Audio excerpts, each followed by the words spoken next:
এই উদ্যোগ নেওয়ার পিছনে মূল কারণ হচ্ছে আমাদের দেশের যশস্বী প্রধানমন্ত্রী মাননীয় শ্রী নরেন্দ্র মোদীজি বিগত দিনে পশ্চিমবাংলার নির্বাচনে এই ঝালমুড়ি খেয়েছিলেন এবং আজকে সেই ঝালমুড়ি খাওয়াকে কেন্দ্র করে তারই অনুপ্রেরণায় সৌভাতৃত্বের বন্ধন, ভ্রাতৃত্ব বন্ধন অটুট রাখতে আজকে আমরা ত্রিপুরা রেলওয়ে হকার কর্মী সমিতি কুমারঘাট শাখা এবং ধর্মনগর শাখার যৌথ উদ্যোগে আজকে আমরা সাধারণের মাঝে আমরা এই ঝালমুড়ি বিতরণ উৎসব করছি।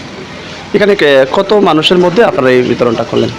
আমরা মোটামুটি সকাল 9টা থেকে শুরু করেছি, আপ টু বিকেল 5টা পর্যন্ত যত যাত্রী সাধারণ মানুষ আসবে, কোনো ভেদাভেদ না করে জাতি ধর্ম বর্ণ নির্বিশেষে সকলকে আমরা এই ঝালমুড়ি খাওয়াবো।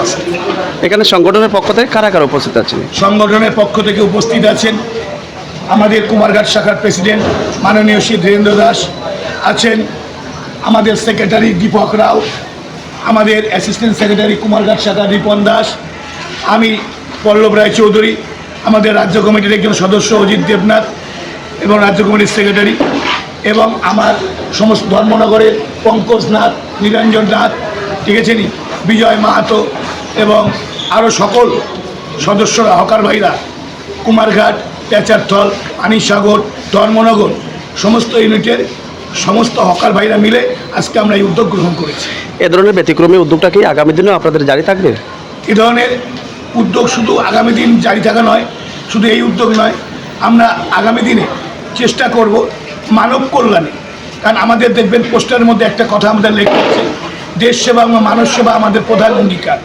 তাই আগামী দিনে আমরা চেষ্টা করব মানব সেবায় আরও কী জনকল্যাণমুখী প্রকল্প নেওয়া যায়, কিভাবে গরিব মানুষের পাশে দাঁড়ানো যায়, কিভাবে সাধারণ মানুষের পাশে গিয়ে দাঁড়ানো যায়, তাদেরকে উপকার করা যায়, সেই চিন্তাভাবনা আমরা নিয়ে কাজ করছি। ধন্যবাদ।